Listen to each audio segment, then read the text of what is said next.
Remi, what's up, man? It's great to see you again. I know we've stayed in contact, but it's been a long Yeah. time since I saw you in Vegas and we did that first conversation.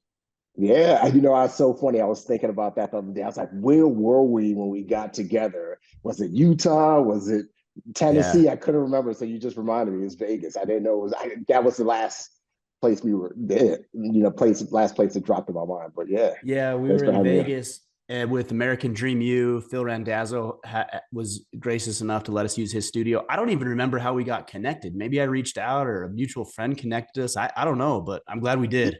Yeah, you hit me up. Well, I think it was you hit me up on Instagram and it was like, and I was like, yeah, dude, let's jump on, let's do it. And it was a good pod, brother.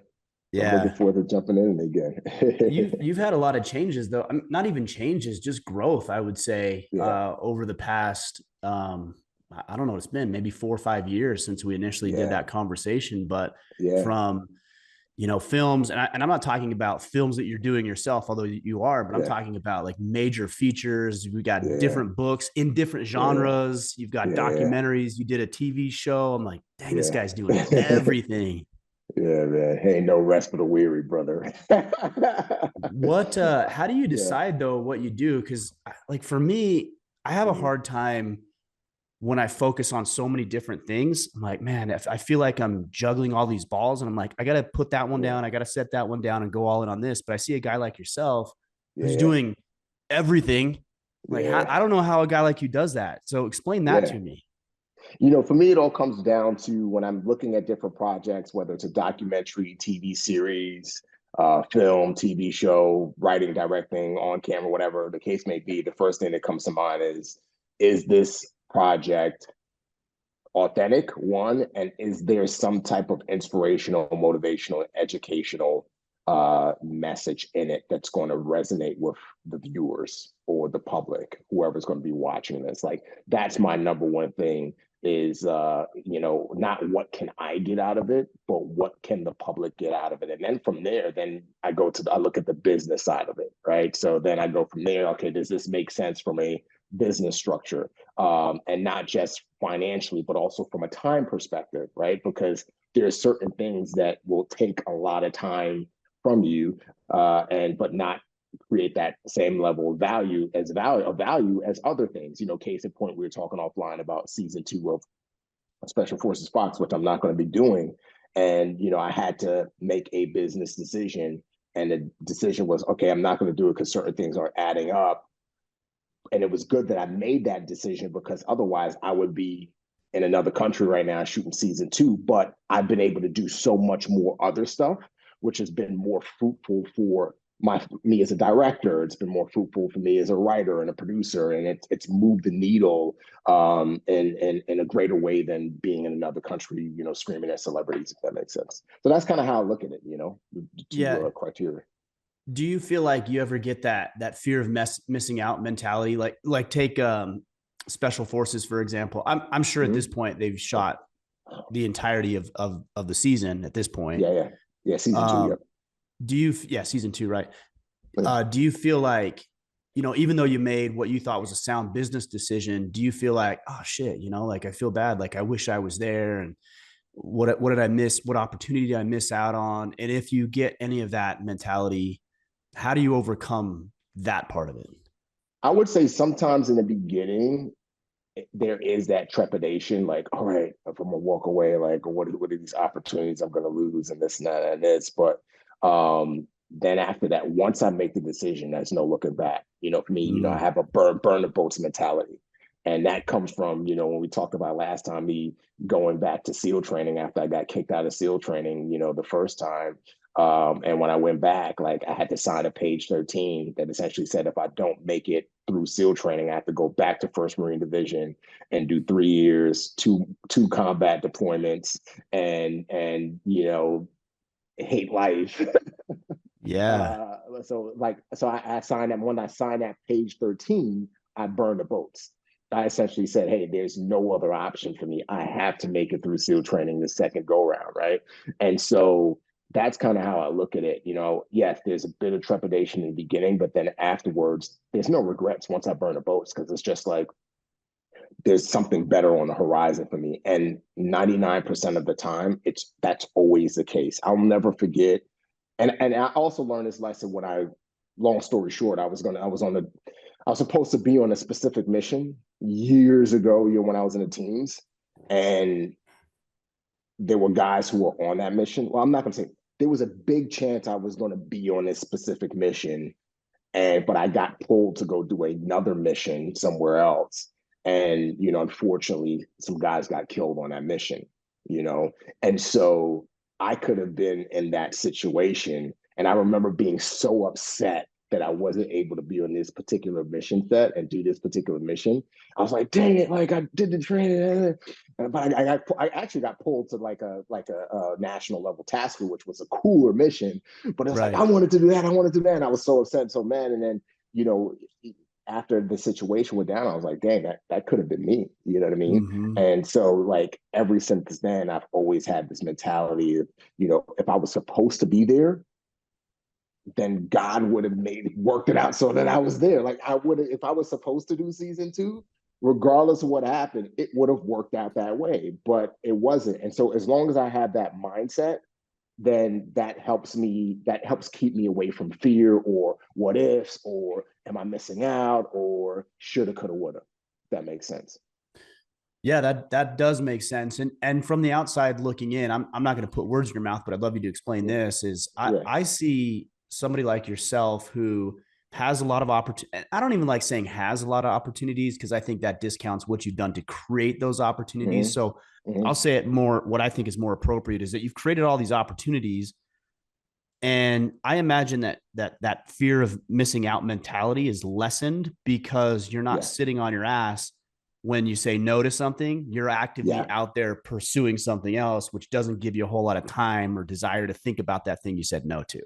100%. And I mean, you hit the nail on the head. I've been blessed to be able to create opportunity. And it's so funny. I was with Mike Glover last week in Utah on his podcast, Yeah, and one thing we are talking about was who's a guy who's able to go on every mission. It's the guy who has more than one qual. It's the breacher who's also a medic, who's also a JTAC, who's also a sniper. I mean, medics for the most part are going to go on every mission for sure. of course. Yeah, But if there's 2 medics on the platoon, like depending on the mission, one medic might be in a vehicle and the other medic might be assault force, right? But if you're the medic that also has like all these other quals, you're going to go on the op all the time. You're going to always have work. You're going to yeah, always have work. And that was one thing that I took with me when I got out of the SEAL teams and took with me, especially as I started working in Hollywood, is that I don't want to be a one note guy. I don't want to be the reality TV guy. That's all I do. That's all I'm known for. And then now I have to rely on that job and that job only. I want to be able to write. So I taught myself, after I wrote my first book, I taught myself screenwriting. And then I taught myself producing. And not taught myself, but I also learned from watching other big producers in the business. That after I wrote my first screenplay, and it got optioned by a major producer, uh, I went through a year of rewrites, and then after that year of rewrites, like the producer had a hard time attaching a director because not because of the material, but because every director is booked up. Booked up. There's so many scripts in Hollywood. There's like hundreds of thousands of scripts in Hollywood, but there's only like a list of like 100 directors that are qualified and that a studio will trust with the type of budget that was needed for my screenplay. And so, every time the producer, who was a really, really big producer, all he does is $100 million films. Every time he went to different directors, they were like, hey, we love the script, but I'm booked up for the next 2 years, or booked up for the next 3 years, or booked up for the next 4 years. I can't do it right now. You want to wait? And it's just like, dang it. So that's when the switch went off my head. It was like, Remi, hey, you were a corpsman who ended up getting a qual as a human guy, who ended up getting a qual as a low level UAV pilot. Learn that qual as a director. And so I learned that I taught myself directing, and then I learned from watching other directors like Michael Bay and Peter Berg and other guys that I was blessed to work with.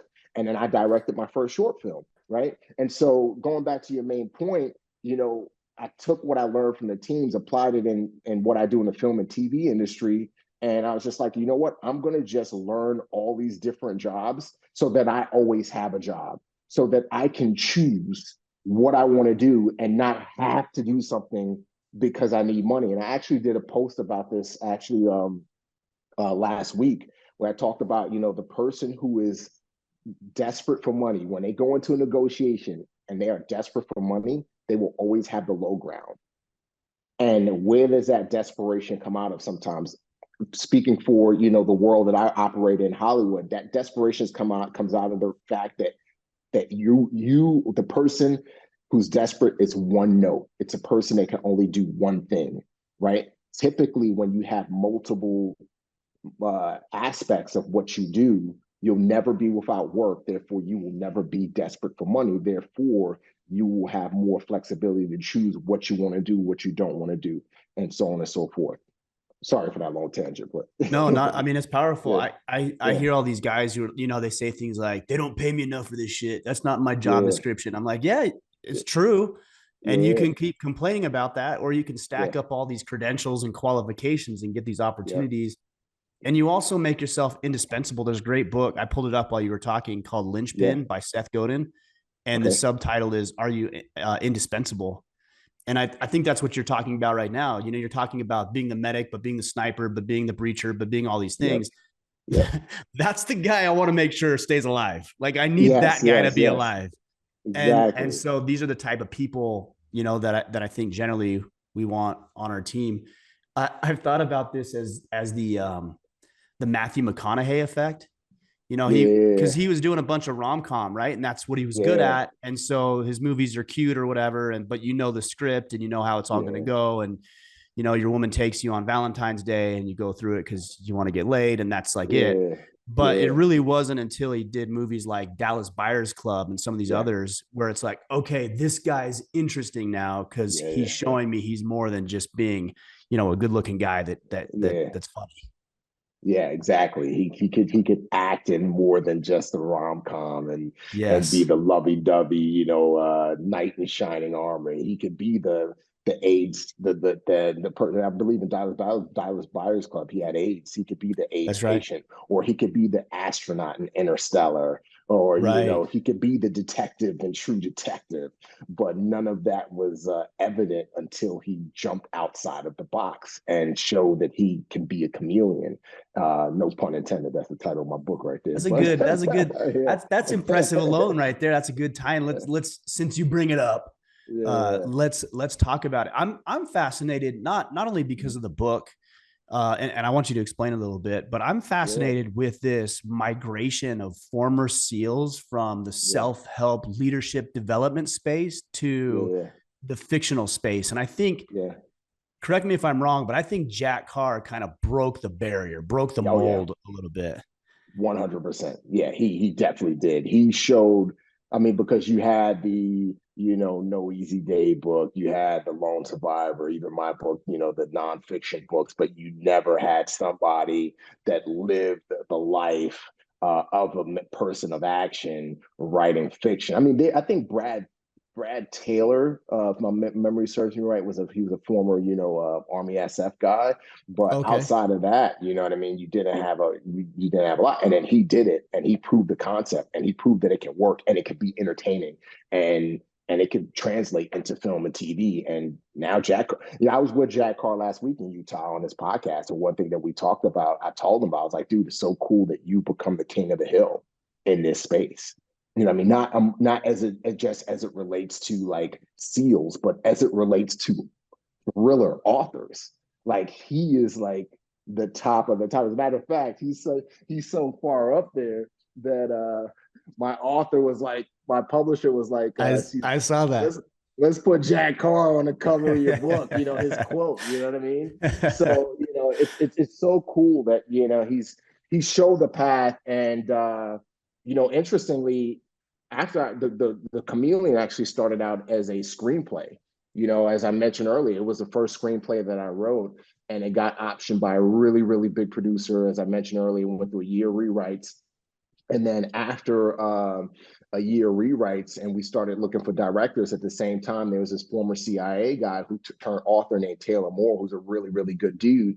And he read the screenplay and he was like, listen, Remi, this should be a book series. You should really consider turning this into a book series. And in my mind, I was just like, I don't want to go back to writing another book right now. Like, writing a screenplay takes a long time, but going into a book, that's like a 2 year process. And I just wanted to take a break from writing. But, he reminded me of Jack Carr. He's like, dude, look at Jack Carr, dude. Look at some of these other guys. You can create an IP, you can create a legacy. This can go on for a number of years. And, after his pep talk, that's when I decided, all right, I'm gonna take his advice. And he introduced me to his agent. His agent, who became my agent, read the screenplay and was like, Taylor was spot on. This can be a really long lasting book series in the vein of James Bond or Born Identity and these other books and Jack Carr. So that's kind of how it came about. It came about from somebody who referenced Jack Carr, what he's been doing with Terminal List and how he's the king of the hill and he's a former SEAL, and said, hey, you're a storyteller. You've already kind of set the foundation with this screenplay. You should consider this. And I then just had to go back into my SEAL mindset and say, okay, I'm going to jump back and I'm going to open up this qualification that I had because I wrote my first book, but I'm going to reopen that qualification and dust the dust off and jump back into writing books, which is a tough task in and of itself. Yes, it is. Yeah, I think about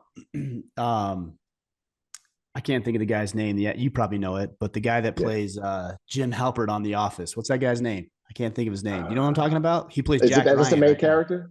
Oh, Krasinski. John Krasinski. Yeah. Yeah.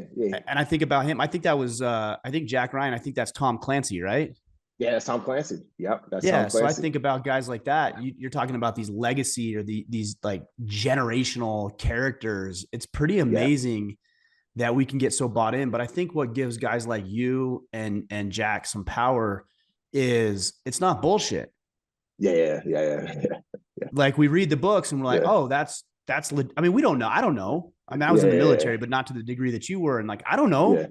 Civilians don't know, but we read it, and there's something about the way that you present the story, or introduce the characters that feels more credible and legitimate than some random dude, writing a story about some badass that sounds cool but doesn't really resonate with a lot of us. He has to use Google. Exactly. Use Google and Google. Exactly. As a matter of fact, the main character, Kali Kent, is very loosely based off of me. I was just like, why nuke it? Why complicate it more than it has to be? Because, so he's from Nigeria, just like I was from Nigeria. His backstory is a lot different than mine. His dad was in the Nigerian mafia. So in the book, we have the main chapters, but we also have a few flashback chapters, which takes us back to the beginning of our main character.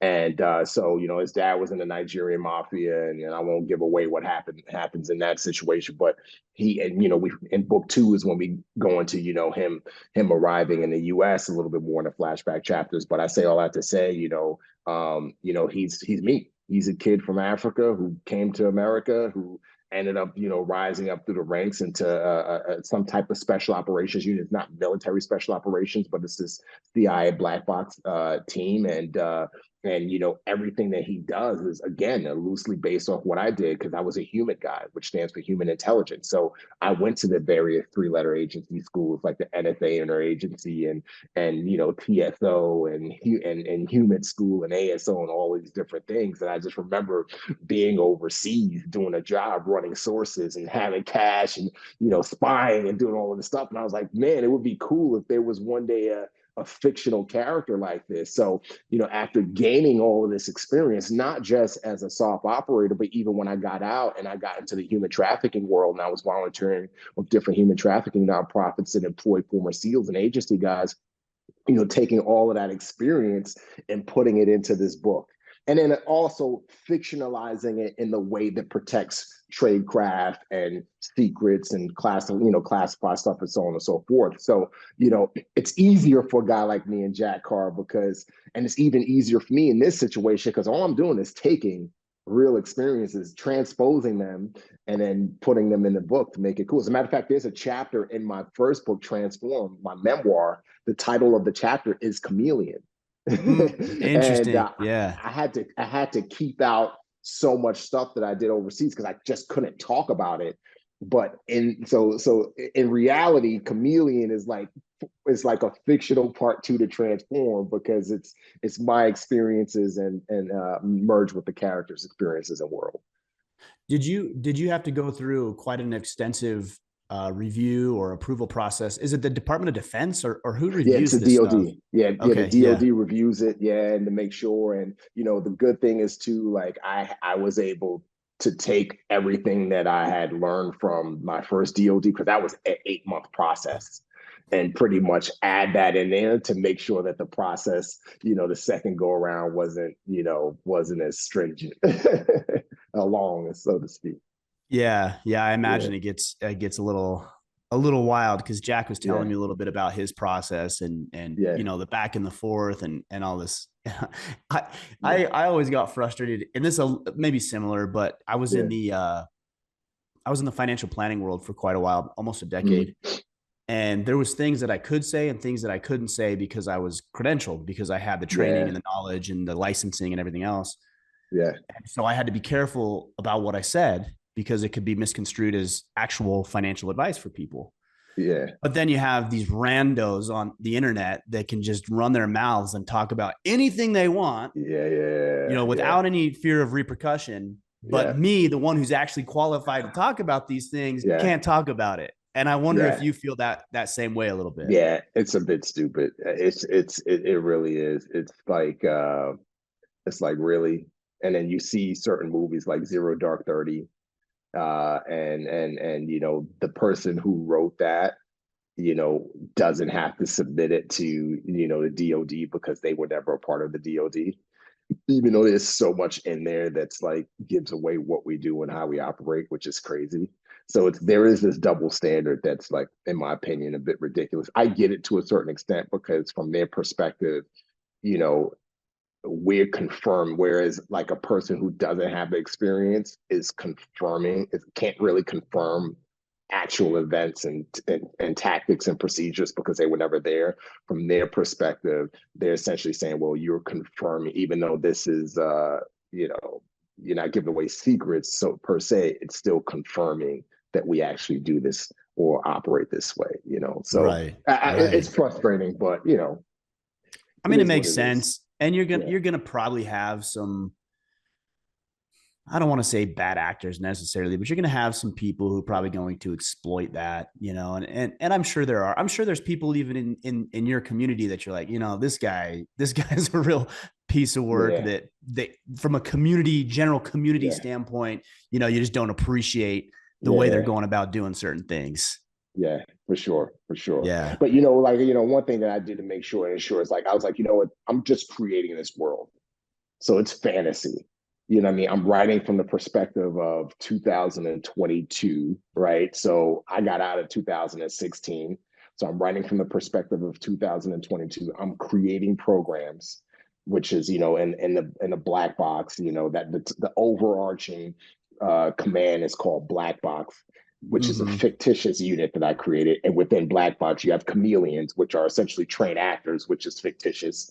And then, you have ghost agents, which are cat burglars, which is that doesn't exist in the CIA world, or if it does, they're not called ghost agents. And then you have wind agents who could drive vehicles, and then you have aberration agents, which are people who go on the deep cover for decades, right? So everything is like super super fictitious. You know what I mean? And essentially from the perspective of 2022, not 2016, when I was Right. operating in certain countries. I like how So you I say, created if layers. if that exists, they don't call it that. I like how you cover Yeah, yourself a little bit on that one. yeah. 100%, 100%. You Yeah, you mentioned, and I'm sorry that I don't remember this. I don't even know if we yeah. addressed this. You said you're from Nigeria. Are you first generation American, second generation, or? I was born in Nigeria, so I was born in Oh, I Nigeria. do actually remember, I think, Yeah, talking about this. yeah, yeah. My dad was super wealthy, and the Nigerian government, due to corruption, they essentially stripped him of absolutely everything, and he died mysteriously 3 weeks later. Surprise, surprise. And we Really? went from rich, yeah, we were from super rich to super poor, and my mom, being American, moved us to the States. And I came to the States in 1987 when I was 5. And yeah, so I was a born American, but I was born an American abroad because my mom, is American. Right, right. Yeah. Did you ever have you ever done any digging into or looking into the death of your father? Is that something you ever have explored or had any desire to look into, or you just said, "Hey, like that's a Mm, closed chapter"? Yeah, it's for the most part, that's a closed chapter for me. But I do have a half brother who's been fighting the Nigerian government since 1987. He was a lawyer when my father dad still is a practicing lawyer to the before my dad died, still is a practicing lawyer to this day. And yeah, he's been fighting them. They offered our family because my dad engineered one of the first man-made islands in the world that exists to this day. It's known as Banana Island. At the time he created it, it was called the Lagoon Development Project. Essentially, he took a lagoon and which was a swamp, and he hired Dutch engineers to dredge the foreshore, and he essentially created one of the first man-made islands in the world, Banana Island. And so Hmm. that was where all of his wealth and assets were wrapped up into. And there's a lot more to the story, but in short, right after the land had formed, the Lagos state government came in and essentially said that the Nigerian federal government wasn't supposed to sell him that swamp. And again, there's a lot more to the story because prior to that, in 1970, my dad bought a massive plot of land called Marico, which was land, and he bought that to develop like a financial sector, like a business sector, and that got taken from him from when there was a military coup. So essentially, when he requested to buy the swamp, he did that because in his mind he said, if I create something where there was never something, no one could ever come through and say that it was theirs like they did with Marico. But due to corruption, after the land had formed, not while my dad was, signing contracts and had all this big Oh yeah, equipment let coming him into do the work Nigeria there. first. Yeah, right. They waited for him to finish all the work. And once it was finished, they came in and said, oh, that belongs to us. That belongs to the Lagos states.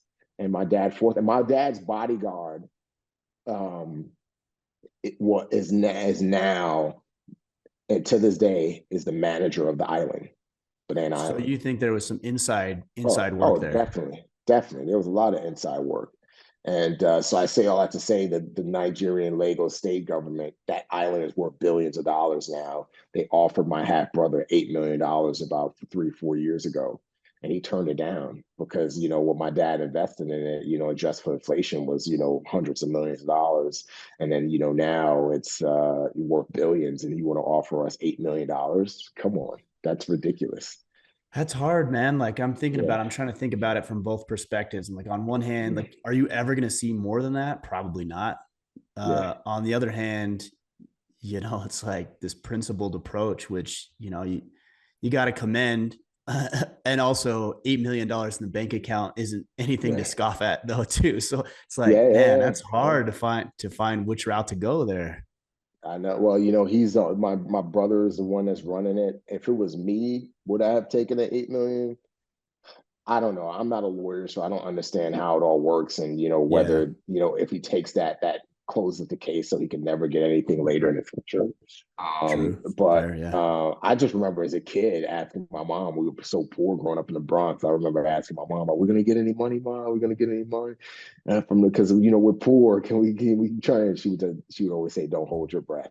Yeah. And so, long story short, I've been blessed with the opportunity to create my own wealth and, create generational wealth for my kids and my grandkids because, instead of just playing a victim and laying back and saying, oh, they did this to me and, living in the past, I should have had this. I'm gonna just create it myself. Just, reestablish what my dad was trying to build for us, but just in a different way. I think 2 years ago I might have said something like, if you want to make it in this country, just do it. Like screw everything else, just do it. The opportunities are Yeah. there. And I believe Yeah. that the opportunities are there. Yeah, yeah, Absolutely. yeah, But I see it in a little different light, knowing that there is generational mindset, generational ways of operating, ways of living that really do hinder some people and help others.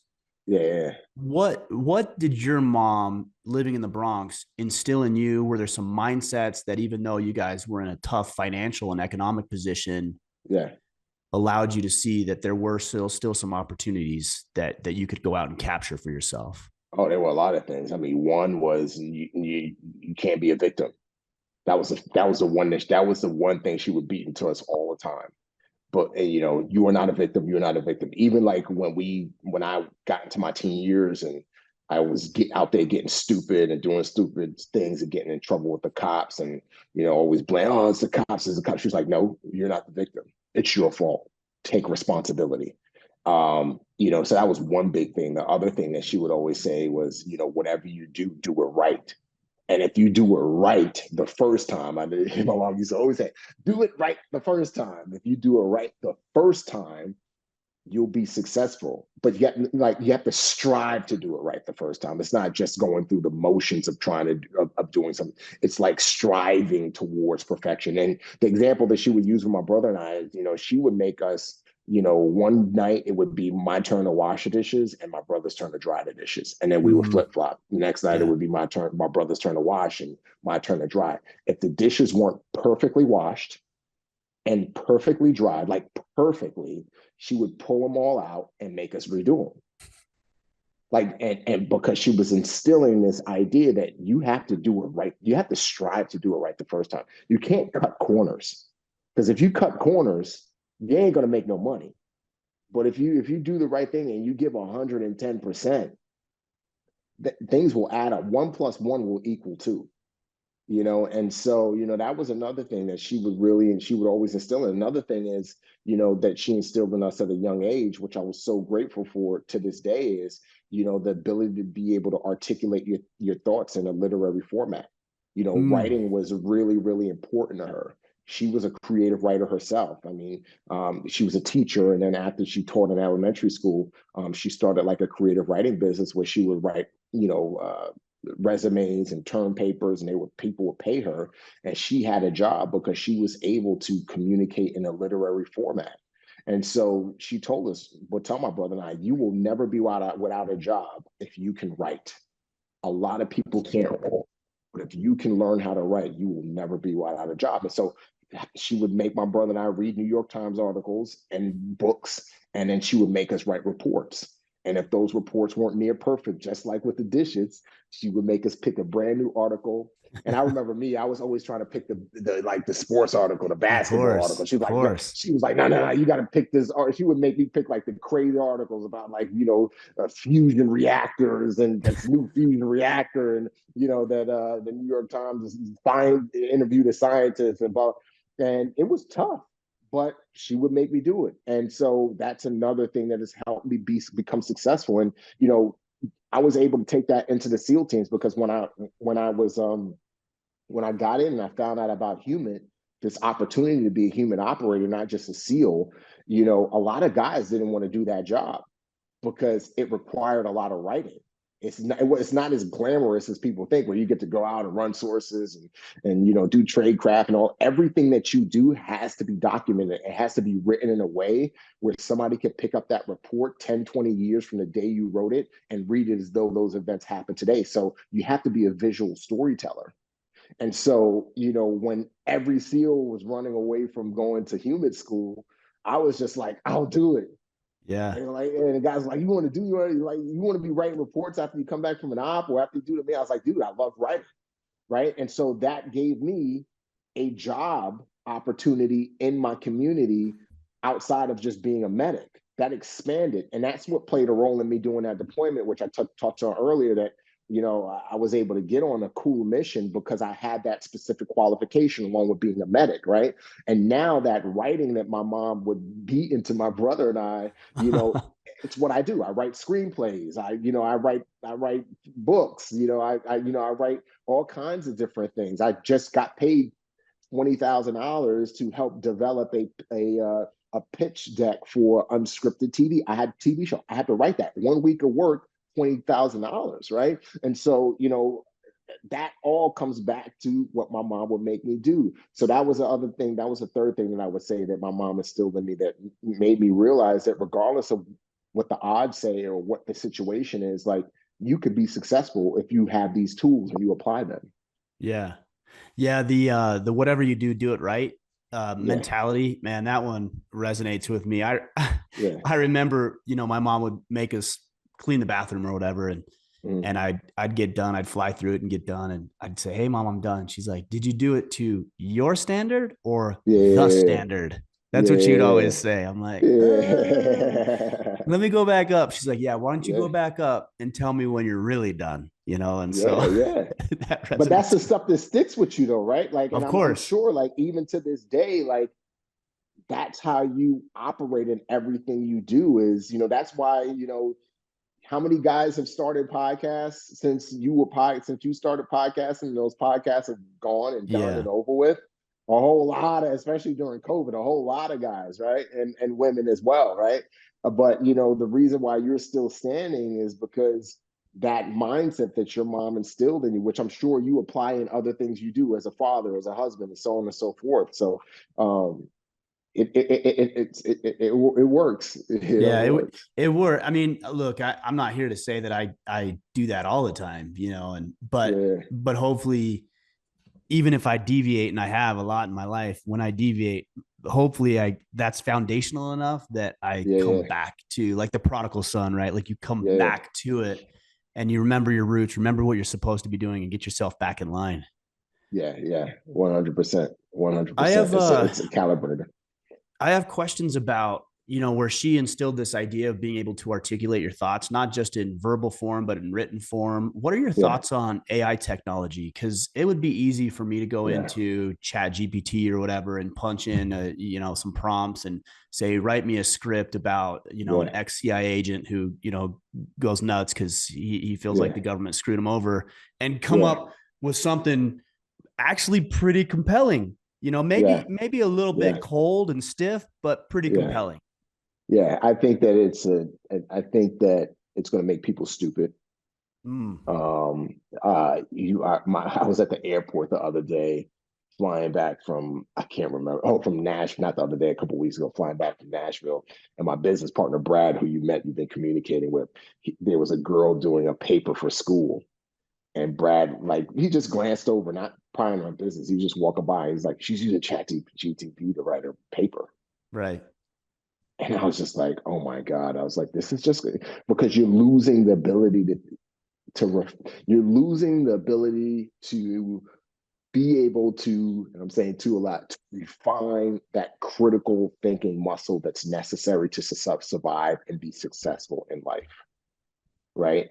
You know, I think there's kids using it in high school, I'm sure now. What does that, they're not learning how to think critically, right? And I think in the next 10, 15, 20 years, the effects of that are going to be more prominent because there are going to be people getting jobs and they're not going to know how to do their job.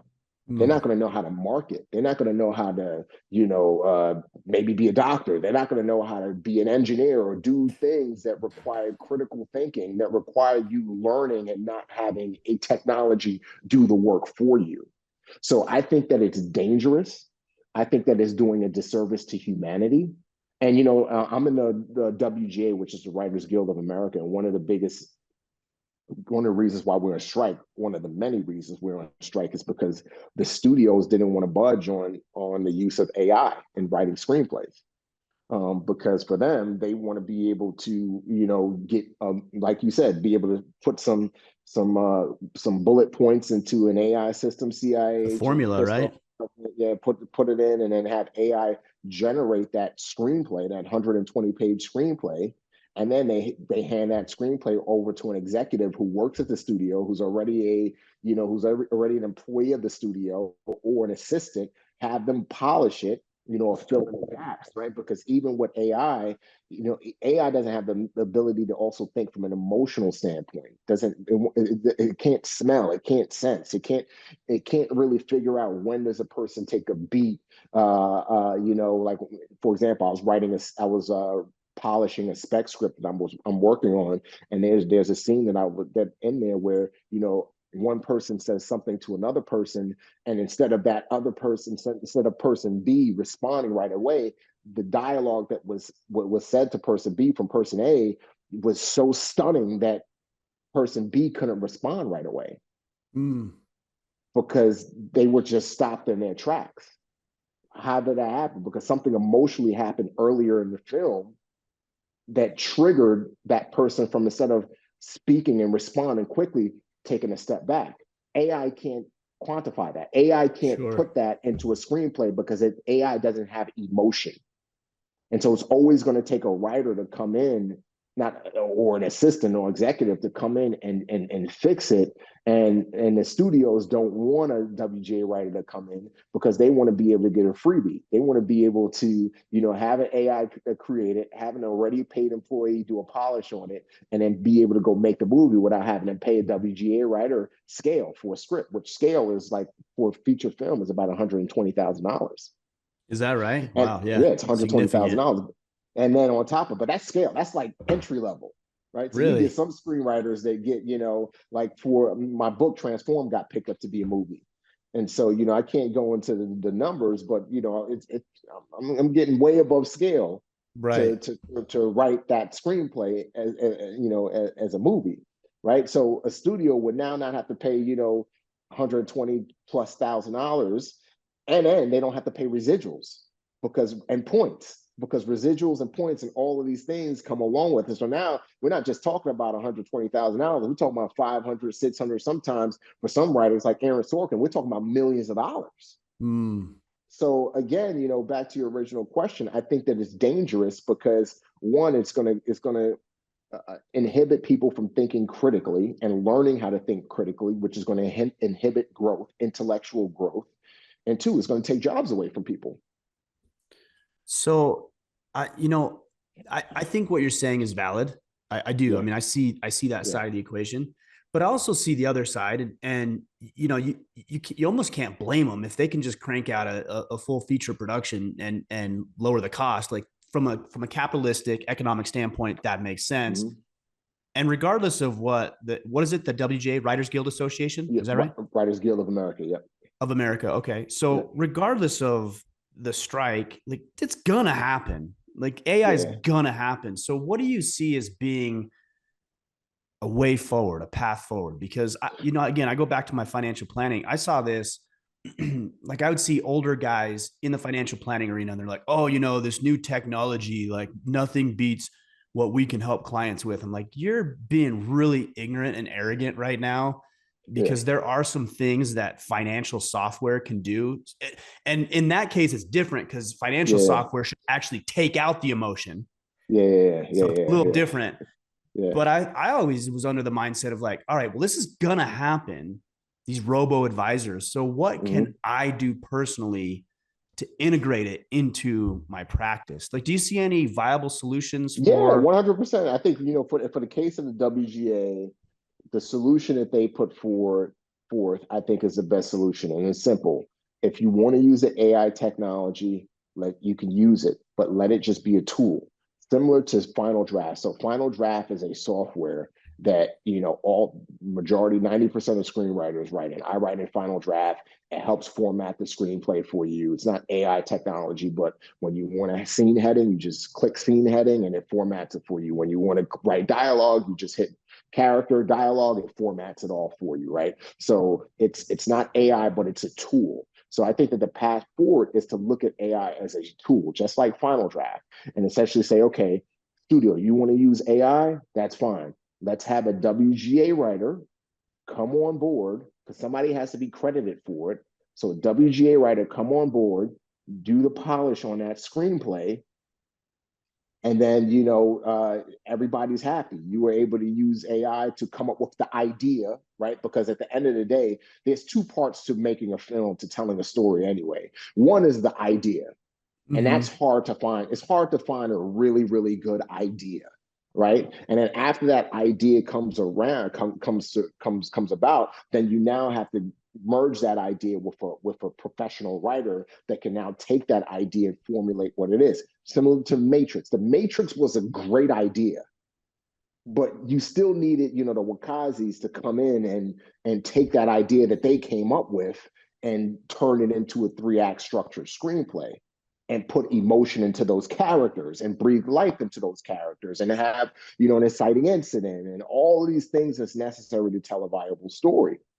And so I think that that's the medium. The medium is, hey, studio, you want to use AI technology? Use it to come up with ideas. Use it to come up with that CIA agent who goes rogue because he hates the government. Use that to build the foundation, and then now bring a professional writer that can enhance that idea and make it something that could be a blockbuster film or a great film that has emotion. Because at the end of the day, you know, what are films for? The films are created to give people a way to escape, and in some cases give people a way to identify with characters so that they can see themselves as a character. And that's why I love filmmaking. That's why I love writing books, because it gives me the ability to tell a story that will impact a person in a way that can change the trajectory of their life. That's what film did for me. You know, The Rock is Bad Boys was the first film I watched where I was just like, yo, these two black dudes look like me. They Yeah. seem to have the same demeanor and mindset that I have, and they're playing heroes. What was a message that I got from that? I don't have to be a drug dealer anymore. I don't have to only be a drug dealer or an athlete or a rapper. There's something else that I could do. I could be a hero. That was the seed that that film planted in my mind. And the second film, The Rock, was the first time I was exposed to Navy SEALs. I'd never heard of Navy SEALs before. Once I saw that film and I saw Navy SEALs, I was like, oh my God, like if I ever turn my life around, that's what I'd do. I'd be a Navy SEAL. And what happened? I became a SEAL. So film story changed the trajectory of my life. And that's for me is as a filmmaker myself, that's my goal. My goal with every story I tell is not to just entertain, it's to impact. You know, even with this organ harvesting film, the short film, which is on YouTube now, that got picked up to be a feature film. Why did I make that short film? I made that short film because I wanted people to be more conscious of the realities of organ harvesting. And why am I making the follow-up feature film? Because it gives me a bigger platform to take that short film that's on YouTube and project it out to a wider audience. So now more people will be like, okay, now that I know this exists, maybe I'll get involved. Maybe I'll learn what the signs and symptoms of a traffic victim are. Maybe I'll donate to a human trafficking nonprofit. That's the goal of every film. And a AI technology does not, in my opinion, have the ability to create that emotional connection, to create that sense where an audience can connect with those characters, connect with that story and be impacted and be inspired or motivated in some way. So going back to the original point, I think the happy medium is use both. Use the technology to come up with the idea and use the writer to connect that idea with an audience, to tell an impactful, powerful story, or make somebody laugh. Because sometimes you need to sit down and watch the comedy because you're getting crushed by life and you just need to turn something on that's going to make you laugh. AI can't do that, but an actual writer who's gone through trials and tribulations, who's been near death, or who's really good at writing comedy and making people laugh can come alongside that AI technology, and now boom, you got magic. Yeah, I mean, there's so much nuance to the stories that we tell. There's culture, there's Yeah, experience, there's history, there's emotion. And yeah, I think though, this is one of the reasons I get a little frustrated when people assume or act as if somebody they look up to has to be perfect. yeah, Because in my mind, I'm not inspired by a perfect person. yeah, I'm inspired by an imperfect person who's gone through storms, who's done some dumb shit in their lives and overcome that, because yeah, I can see myself in that. I'm like, oh, that yeah, guy did some dumb things. I've done some dumb things. Here he yeah, is, or here she is. And so, okay, that gives me hope. So when you said we look to escape, I think you're right, but not too much. yeah, yeah, Because yeah, if it's yeah, yeah, too far removed, it's yeah, like, I yeah, don't resonate with that. I don't get that. That doesn't make a hundred sense to me. percent, 100%. I agree 100%. Yeah, it's a degree of escapism. Yeah. I I don't know also what else. like that you're delving into fictional work because look, 3, 4, 5 years ago, I mean, all I was reading was self-help. It's like all I would Yeah, consume. And I got burned out because I'm supposed to get up at 4:30 a.m. and then I'm supposed to yeah, work out for 2 hours and I'm supposed to get water and put like these certain minerals in it and take these supplements and do this, weird yoga meditation exercise. And like I had this regimen of all these self-help people telling me everything I needed to do. and I was Yeah. exhausted trying to improve Yeah. myself. Yeah.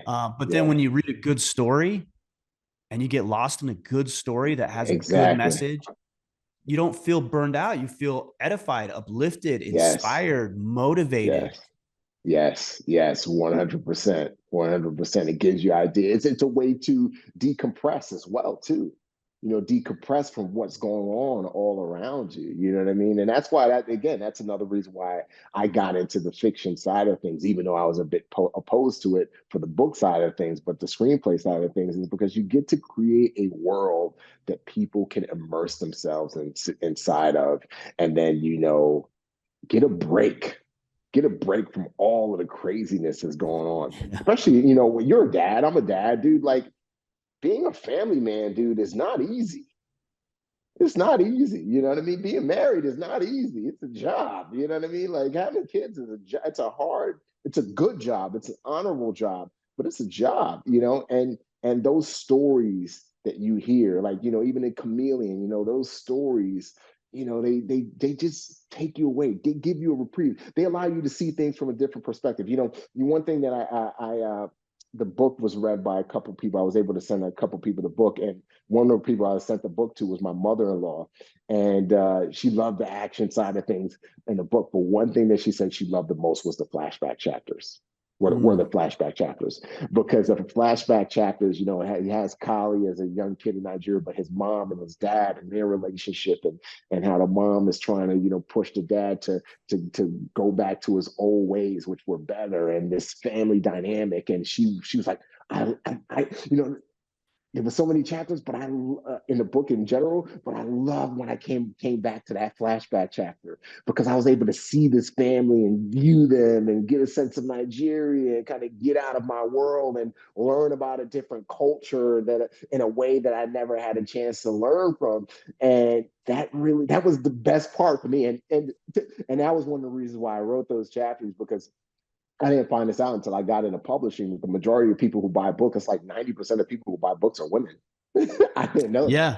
Yeah. Yeah. I found that They, out when they, I wrote my second book because they're like, hey, this needs to be more geared towards women. I'm like, it's about men. What are you talking yeah. about? And they had told me that. Yeah. Yeah. Because Yeah. women will either buy the books for themselves and read them, or buy the Or books for their spouse, that's right. for their husbands, or sons or brothers or uncles or whatever the case may be. So, that was one of the reasons why I really, went deep on that side of the book. But again, going back to your point, she was just really moved, and because it allowed her to escape from her own situations as it relates to family and see herself in this mother character as well. So, yeah, man.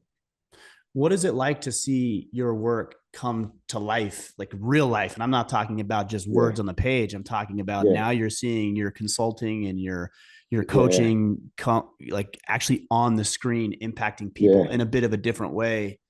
Is Yeah. that fun to watch, or is it frustrating because it's not always painted, I'm sure, the way that you saw it in your mind or the way that you created Yeah. something?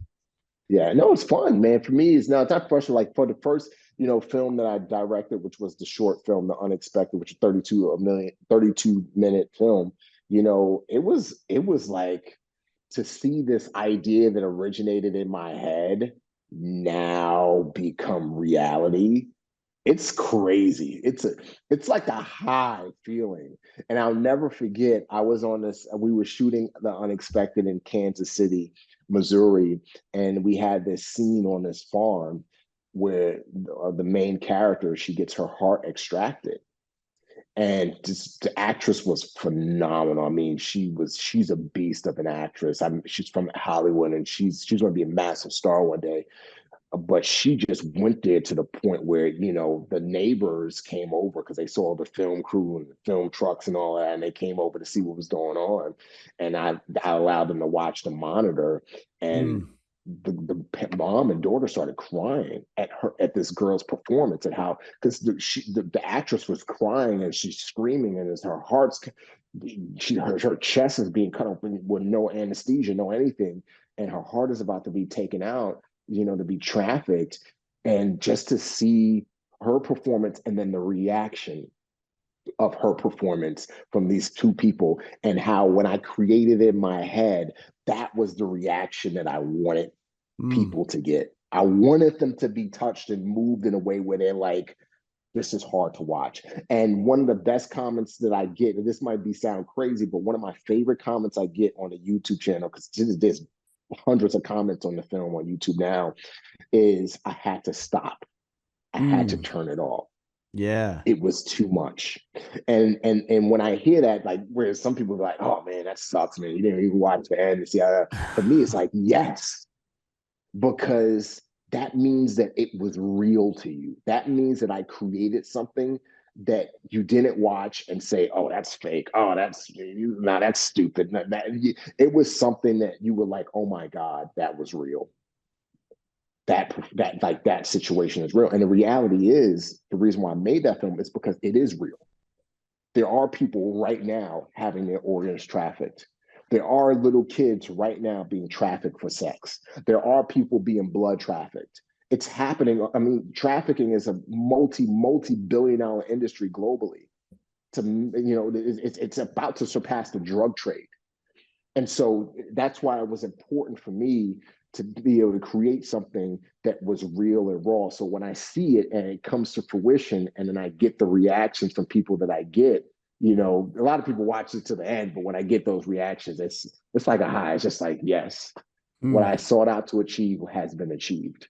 Yeah, that's interesting. I can't believe I just had Tim Ballard, who I'm sure you either are familiar Yeah, with or personally, I'm yeah, sure. yeah, Um, the statistics on trafficking. I mean, he deals with mostly sex trafficking, minors, and sex yeah. trafficking circles and things like this. Not. Mhm. I don't think organ trafficking or blood trafficking, but the Yeah. statistics that he had shared with me are just, I don't even know the word for it. It's just mind blowing. Staggering. How in Yeah, 2023 are we trafficking minor children yeah, for sexual pleasure? yeah. It's like so It's evil. unfathomable to me. It really It's is. evil. It's Yeah, it evil. really is. Is It's evil. that so? That film you're talking about, that's the one that's called The Unexpected. That one's on YouTube. Yep. Yep. The Unexpected is on YouTube. People can go watch it right now. It's 32 minutes. It's been up there for a few months. Yeah. And then it got picked up Yeah. to for I think you called it, what'd you call it? Unexpected Redemption. Is that Redemption. right? Yes. Yeah. Yeah. So it got picked up to be a feature length film. We got our financing. It's a big multi-million dollar That's action gotta be thriller budgeted wild. film. Yeah, man. And we just cast a major star. We've been in talks with another big star for a month, and we finally got the go ahead from his team to submit an offer last week, Mm, which is good because we've been in talks with other stars. And then after a month, they're like, ah, no, we're good. We're not interested. But this guy's finally like, he's really interested.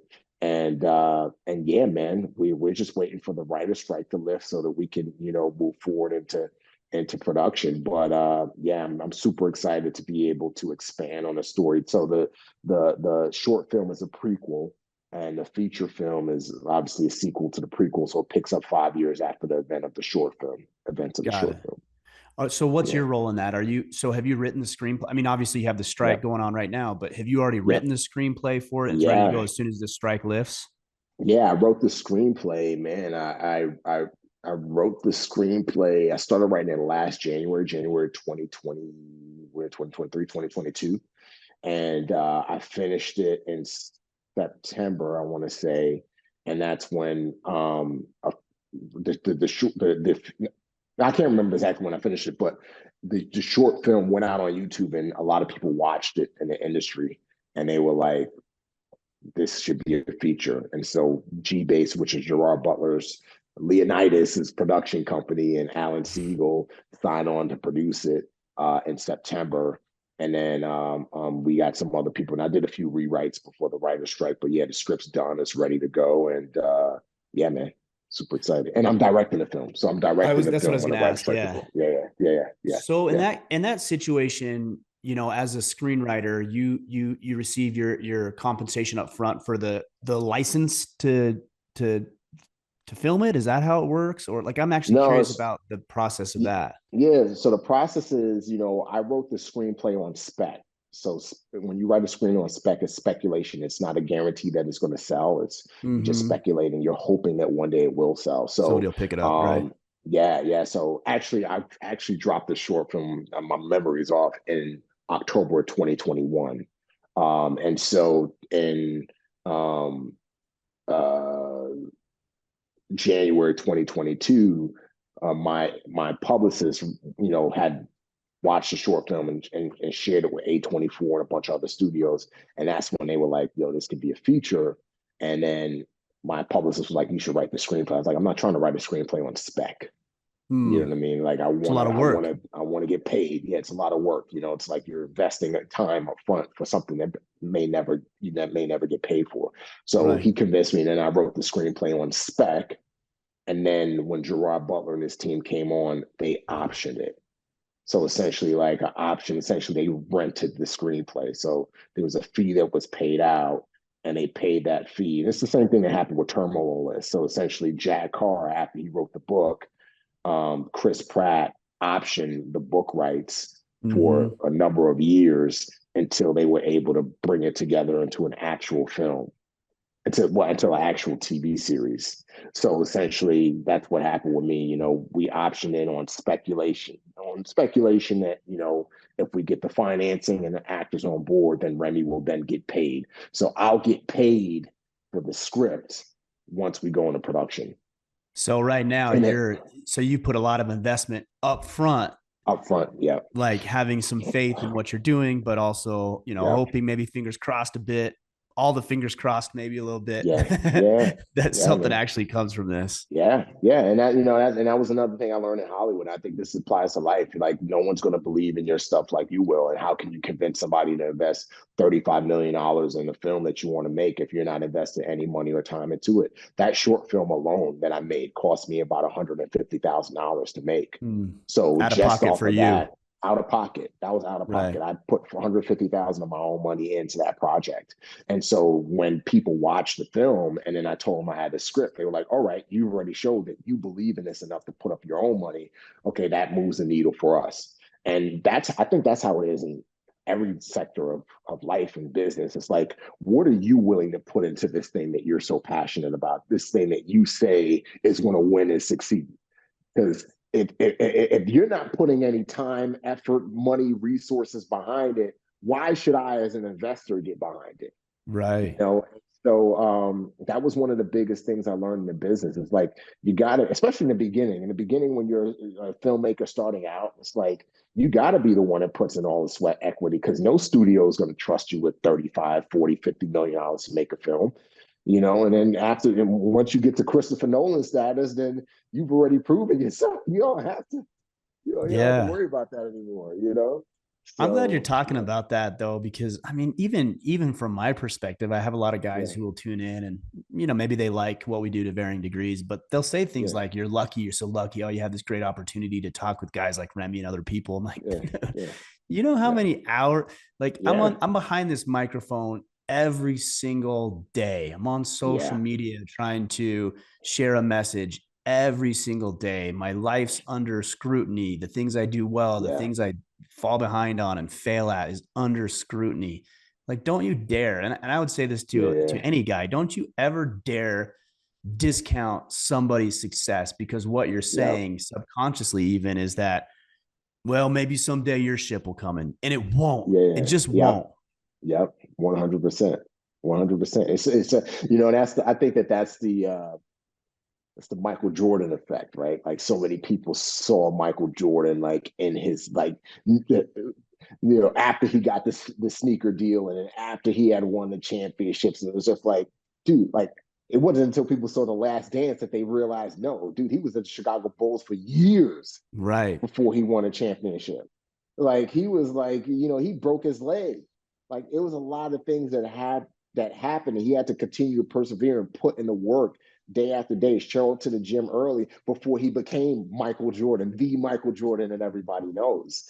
And I think social media has really lied to people. It's really created, especially Instagram. That's why it's called instant gram, right? Because people go on there and they see all of this stuff instantly. They see the Grant Cardone and they see the Order of Man podcast and they see these celebrities and they're like, oh, that could be me. Yeah, it could be you, but you're talking about years of work. Yeah. You're talking about sometimes decades of work before you can get to that point. And so many kids nowadays and young adults, they get to they things don't come to them as fast or as instant as they expect because of what they have seen on social media, and they shut down and they quit. And they don't know how to handle correction. I don't know how to handle, hey, you got to start all over. You got to start from scratch. You got to do another year. You got to do X, Y, and Z. I was talking to a kid the other day, and he got kicked out of SEAL training. And I said to him, I was like, dude, why didn't you call me? Because he got performance rolled, for the same thing I got performance rolled. And then instead of calling me up and having me work with him to get him prepared, like he waited till after he got kicked out of SEAL training. And now there's almost no guarantee that he'll get a chance to go back to SEAL training because of the Mm-hmm. rules. But in his mind, it was like, oh, I don't need that. I'll just jump back in and I'll figure it out myself. I can figure it out myself. Like I can get this instantaneously. I can get it quick as I don't have to put in the work. I'll just chill and roll back land. And then maybe after roll back land, I'll get another chance to do it and I'll pass it then. It's like, no, dude. Like it doesn't happen like that. You got to take this time that you have and prepare and seek out people who have gone through what you went through and help them, allow them to prepare you and put in the work. And it's not going to be pleasant. It's not going to be fun. It's going to suck every day you show up to train and prepare. But guess what? When you roll back into your class, you're going to pass that test. And now you're going to go on to be a frogman. Now, instead, you're in a situation where you got kicked out and you may never get a chance to go back. And now you have to do something else. Social media has corrupted so many people, so many young minds, especially TikTok and all of this other crazy stuff. It's really brainwashed people into believing that things should come instantly. I am entitled to it. It should happen now. It's like, no, you're not entitled to nothing. And life will remind you of that very, very fast. Once you get off social media and you get on your own, or you get into a job where they're going to be able to figure out that you've been using AI to write your papers, and you're going to lose your job, and then you're going to be broken on the street. It's crazy, man. It's Yeah. crazy. Yeah, for sure. Well, Remi, tell the guys where to pick up. I mean, you got the new book coming out, Chameleon. So tell them where to pick up a copy of that. Obviously, you've got your film, which is to be determined, but exciting news Yeah, there, and you've got some other things going on as yeah, well. So let the guys know where to connect.